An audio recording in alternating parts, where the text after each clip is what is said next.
Welcome to Morningstar. I'm Holly Black. With me is Ian Lance. He's manager of the Temple Bar Investment Trust. Hello.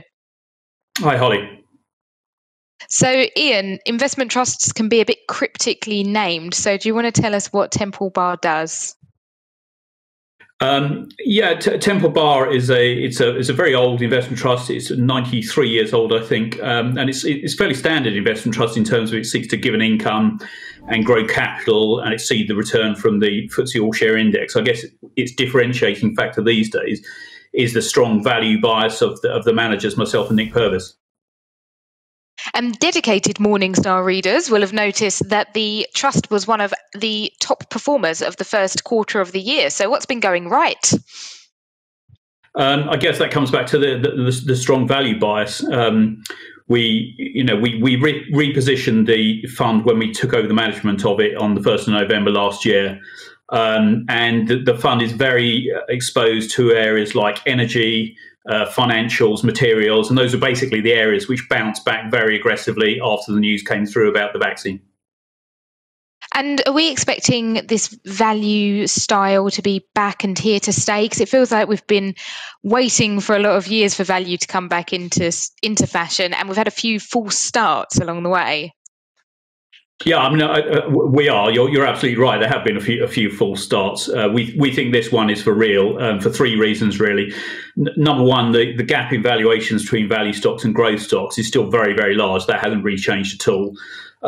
Number two, people haven't really started to reposition, so we haven't really seen people buying value funds in any significant size. I think that's still to come. And number three, when we're expecting this year to be a fairly significant economic rebound, and that will favour value type sectors. So some of the sectors that I mentioned: energy, financials, materials. So we do think this value rotation is set to continue. And you mentioned you took over the fund in November. What's it like to take over a trust that's got such a history? We were very honoured, to be honest with you, and we were particularly flattered because value investors have had a pretty tough time for the last few years, and lots of boards of lots of investment trusts have basically thrown in the towel and had got rid of their value managers and basically rotated to growth managers. And I think there's a lot of credit to the board of Temple Bar for not doing that, actually sticking with a value manager. And we're quite honoured that they decided to put their faith in us. And so while value might have been out of fashion, one thing that is firmly in fashion is ESG. And that's something you're thinking about in the portfolio as well, isn't it? It is, but I think in a slightly unconventional way. The way that we think about ESG is that we think it's completely wrong to just exclude companies. We don't think that achieves anything at all. If I go and sell my shares in BP, somebody else buys them, that doesn't change the behaviour of BP at all. What we think does work is engagement. So we think that you can be a value investor and a responsible investor because you basically buy positions in these types of companies, you engage with the companies, and you basically encourage them to improve their environmental performance. And that is good for everyone. It's good for the shareholders of the company. It's good for the employees. It's good for society as large. So that's really our take on ESG.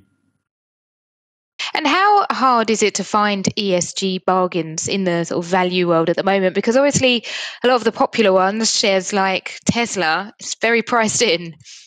Yeah. No, you're absolutely right. And I think that's one of the reasons why we are big advocates of, I suppose, our style of ESG investing, because you're absolutely right. A lot of money has gone into ESG strategies. It's gone into roughly the same names. You mentioned Tesla, and it's driven up the valuations of those stocks. And therefore, whilst they might be nice stocks from an environmental point of view, there's a chance that they could provide pretty awful returns because of their starting valuations.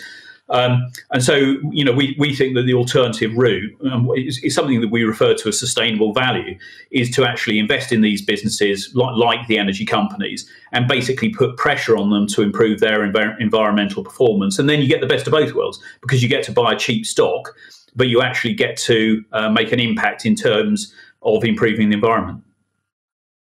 Ian, thank you so much for your time. For Morningstar, I'm Holly Black.